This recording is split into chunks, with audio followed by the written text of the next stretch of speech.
नमस्कार साथियों, कैसे हैं आप सब लोग। मैं अवनीश कुमार श्रीवास्तव एक बार फिर से ज्ञानंदा अकेडमी के यूट्यूब चैनल में आप सभी का स्वागत करता हूं।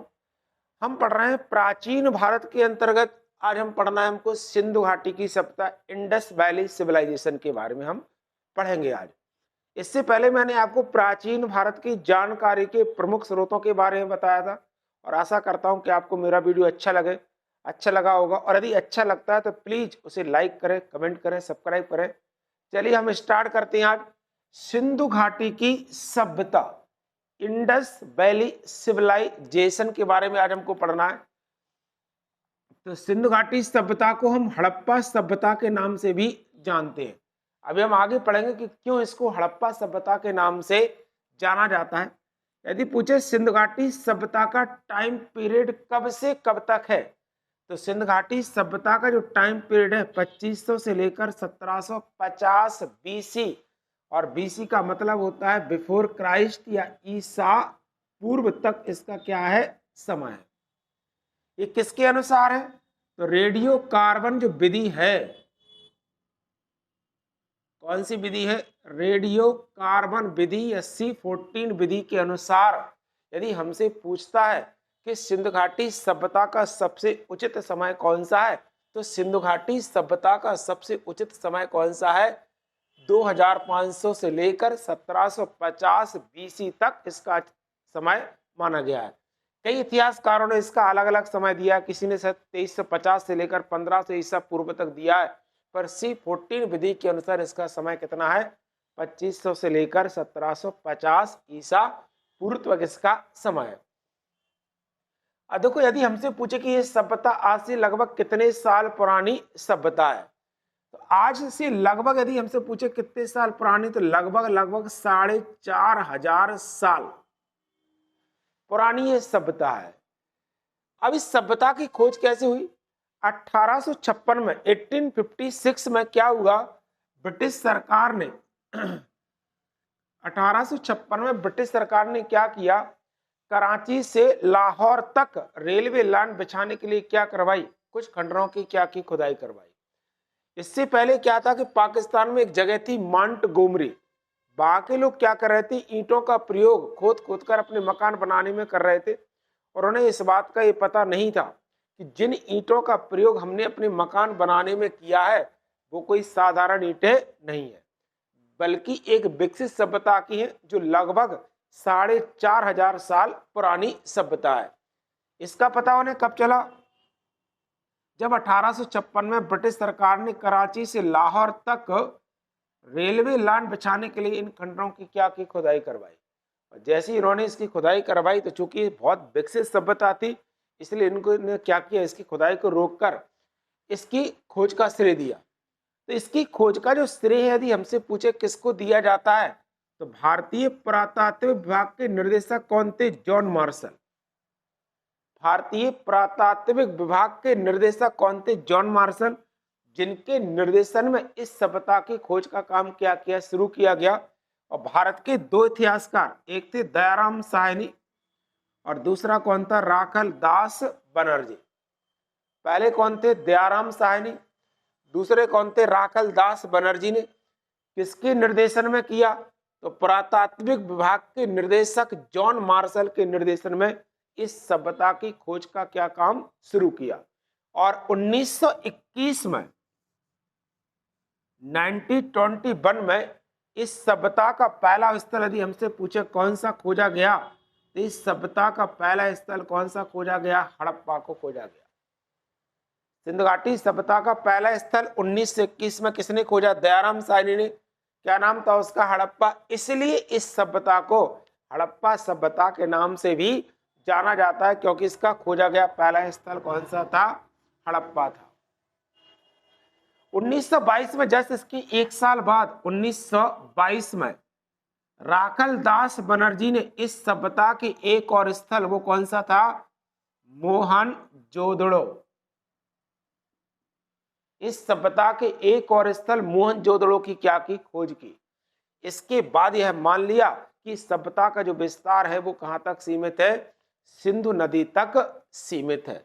इसलिए इस सभ्यता को सिंधु घाटी सभ्यता के नाम से भी जाना जाता है। क्यों? क्योंकि इसके अधिकांश जो स्थल थे वो सिंधु नदी एवं इसकी सहायक नदियों के आसपास हमें क्या हुए, प्राप्त हुए। इसलिए इस सभ्यता को सिंधु घाटी सभ्यता के नाम से जाना जाता है। और यदि पूछे वर्तमान में इसको किस नाम से जानते हैं, तो हड़प्पा सभ्यता के नाम से जानते हैं। क्यों? क्योंकि इसका पहला खोजा गया जो स्थल था वो कौन सा था? हड़प्पा था, इसलिए इसको हड़प्पा सभ्यता के नाम से जानते हैं। तब से लेकर अभी तक पूरे भारतीय उपमहाद्वीप में 1000 से अधिक स्थल क्या है इसके खोजे जा चुके हैं। टोटल कितने स्थल खोजे जा चुके? 1000 से अधिक स्थलों की खोज की जा चुकी है, जिसमें से हमने क्या किया, 6 को केवल नगरों की संख्या दी है। उनमें से कौन कौन से नगर था? पहला पूछेगा हड़प्पा, दूसरा है मोहनजोदड़ो, तीसरा है चहुंदड़ो, चौथा है लोथल, कालीबंगा और हिसार या बनावली। तो खोजे कितने स्थल गए? टोटल 1000 से अधिक स्थल खोजे गए हैं, लेकिन हमने क्या किया, केवल 6 को नगरों की संज्ञा दी गई है। एक थे ब्रिटिश इतिहासकार पिगट। कौन था? ब्रिटिश इतिहासकार जब पिगट था, इसने हड़प्पा और मोहनजोदड़ो को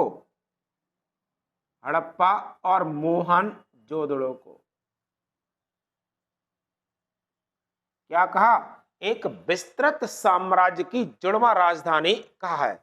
एग्जाम में हमसे पूछ सकता है कि विस्तृत साम्राज्य की जुड़वा राजधानी किसे कहा जाता है? तो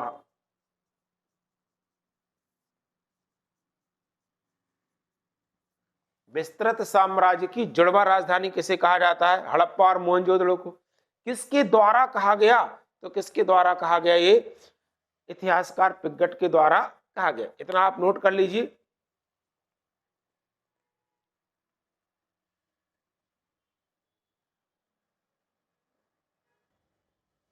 चलिए आगे पढ़ते हैं हम। सिंधु घाटी सभ्यता की प्रमुख विशेषताएं कौन कौन सी हैं?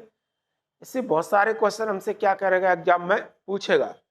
तो सिंधु घाटी सभ्यता की प्रमुख विशेषताओं में पहली तो हमसे ही पूछ सकता है कि सिंधु घाटी सभ्यता कैसी थी। तो यह सभ्यता कैसी थी? एक नगरीय सभ्यता थी। नगरीय सभ्यता थी या कैसी थी? एक शहरी सभ्यता थी। तो सिंधु घाटी सभ्यता थी, हमसे पूछता है कैसी थी, तो नगरीय सभ्यता थी या कैसी थी? ये शहरी सभ्यता थी। दूसरा, यदि पूछे सिंधु घाटी सभ्यता की आकृति कैसी थी, तो सिंधु घाटी सभ्यता की आकृति कैसी थी? त्रिभुजाकार थे, त्रिभुज जैसे आकार की थी। सिंधु घाटी सभ्यता की आकृति कैसी थी? त्रिभुजाकार थी या त्रिभुज जैसे क्या थी? ये आकार की थी। तीसरा, इस सभ्यता को कौन से युग में रखा जाता है? इस सभ्यता को कौन से युग में रखते हैं? आद्य ऐतिहासिक युग में रखा जाता है।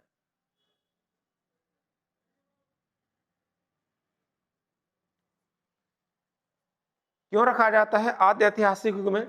क्योंकि इस सभ्यता में लिपि का विकास तो हुआ, परंतु उसको पढ़ने में कोई भी सफलता प्राप्त नहीं हुई। सेम ऐसी आद्य ऐतिहासिक काल था। आद्य ऐतिहासिक काल में भी क्या था? लिपि का विकास तो हुआ, परंतु उसको पढ़ने में कोई भी सफलता प्राप्त नहीं हुई। इसलिए हमसे यदि पूछता है कि सिंधु घाटी सभ्यता को किस काल की थी या किस युग की थी, जिसे हमने किस युग में रखा? आद्य ऐतिहासिक युग के अंतर्गत रखा था। अगला क्वेश्चन पूछेगा सिंधु घाटी सभ्यता की लिपि कैसी थी? तो सिंधु घाटी सभ्यता की लिपि कैसी थी? भाव चित्रात्मक लिपि थी।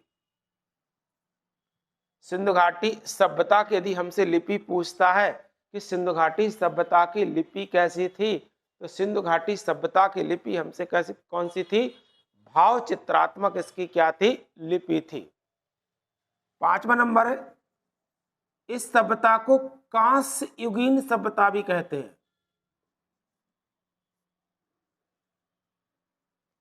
क्या कहते हैं? कांस्य युगीन। क्यों? क्योंकि यहाँ के लोगों ने तांबा और टिन को मिलाकर क्या बनाया? कांसा बनाया। इसलिए इस सभ्यता को पूछे किस युग में रखा जाता है, तो इस सभ्यता के लिए किस युग में रखा जाता है? कांस्य युग के अंतर्गत रखा जाता है। 6वां नंबर है, इस सभ्यता के लोग किस धातु से अपरिचित थे? तो लोहे से क्या थे? अपरिचित थे। यदि पूछता है सिंध घाटी सभ्यता में किस धातु का प्रयोग नहीं हुआ है, तो सिंध घाटी सभ्यता के लोग क्या थे? लोहे से अपरिचित थे। 7वां नंबर है, सड़कें एक दूसरे को किस पर काटती थी? समकोण पर काटते थे।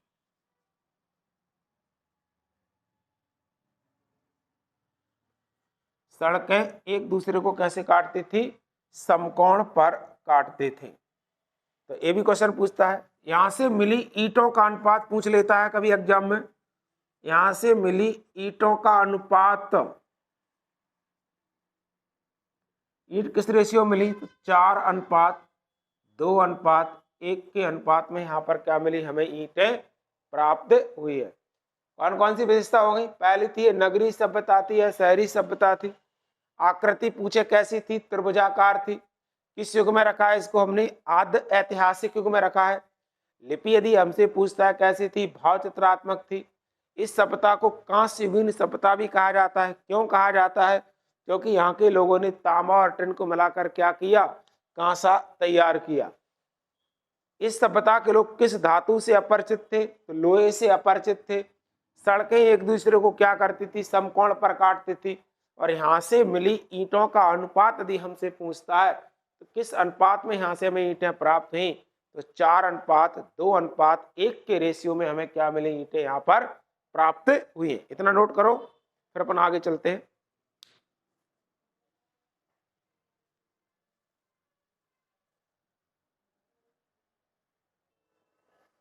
चलिए अगली विशेषता है, सिंधु घाटी सभ्यता का सबसे बड़ा स्थल कौन सा है? सभ्यता का सबसे बड़ा स्थल,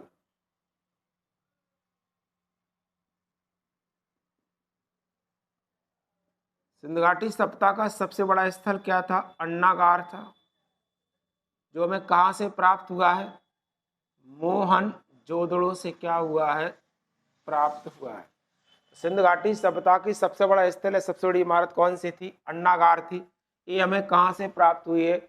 मोहनजोदड़ो से क्या हुई है? प्राप्त हुई है। अगला क्वेश्चन है, भगवान शिव की पूजा यहाँ पर किस रूप में होती थी? भगवान शिव की पूजा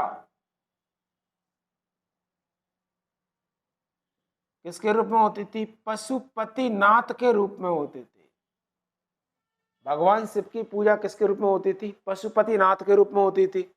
अर्थात हम कह सकते हैं कि भगवान शिव की पूजा का पहला प्रमाण यदि हमसे पूछे कहां से प्राप्त हुआ है, तो भगवान शिव की पूजा का पहला प्रमाण हमें कहां से प्राप्त होता है? सिंधु घाटी की सभ्यता से प्राप्त होता है। तीसरा पूछे समाज यहाँ का कैसा था? तो सिंधु घाटी सभ्यता का जो समाज था वो कैसा था? मातृ सत्तात्मक समाज था। मातृ सत्तात्मक समाज का मतलब होता है माता ही परिवार की क्या होती थी? मुखिया होती थी। जैसे अभी वर्तमान का जो समाज है वो कैसा है? पितृ सत्तात्मक समाज है। तो पहले का जो समाज था वो कैसा था? मातृ सत्तात्मक समाज था। कांस्य की नृत्य करती हुई मूर्ति, कांस्य की नृत्य करती हुई मूर्ति हमें कहां से प्राप्त हुई है?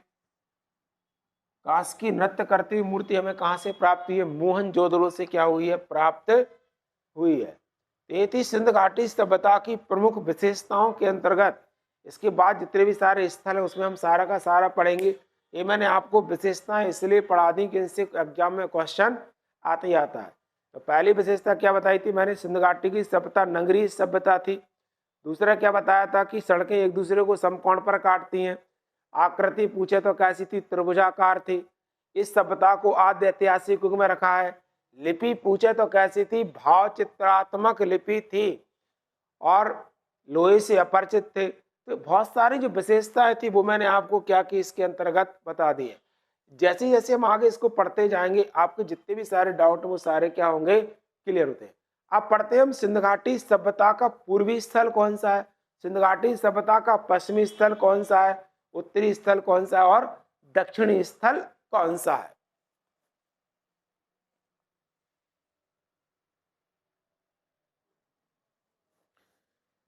चलिए अब पहला कौन सा है हमसे पूछेगा, सिंध घाटी सभ्यता का सबसे उत्तरी स्थल कौन सा है। क्या पूछेगा एग्जाम में, सिंधु घाटी सभ्यता का सबसे उत्तरी स्थल कौन सा है। तो सिंध घाटी सभ्यता का सबसे उत्तरी स्थल है मांडा।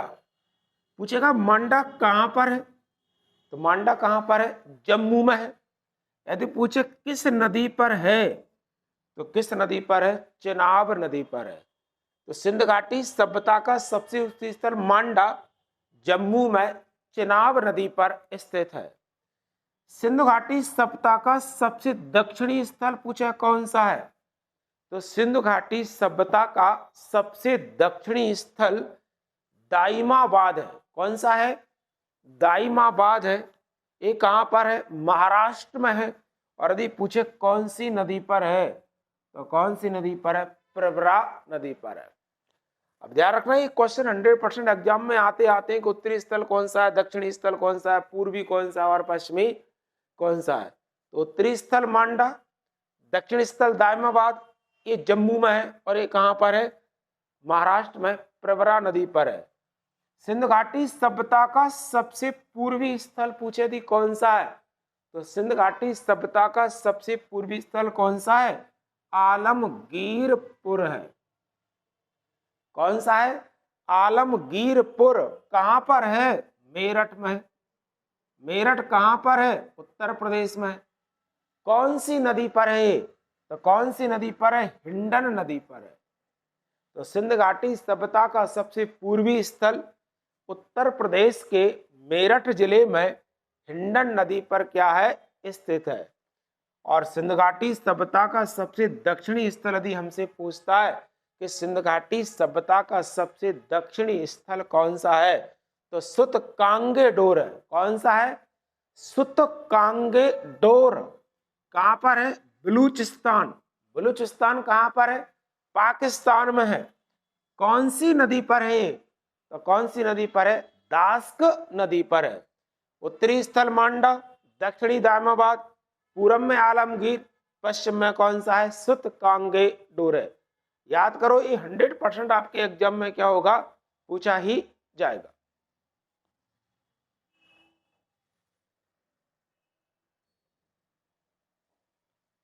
इनको आप नोट कर लीजिए, है ना। और इसके बाद जो हम नेक्स्ट वीडियो बनाएंगे तो उसमें हम पढ़ेंगे सिंध घाटी सभ्यता के प्रमुख स्थल। क्या पढ़ेंगे हम, सिंध घाटी सभ्यता के प्रमुख स्थल के बारे में पढ़ेंगे। जितने भी सारे स्थल हैं वो मैं आपको एक साथ ही कराऊंगा। तो लेक्चर 1 में आपको सिंध घाटी सभ्यता की प्रमुख विशेषताओं के बारे में बताया, मैंने बेसिक जानकारी दी।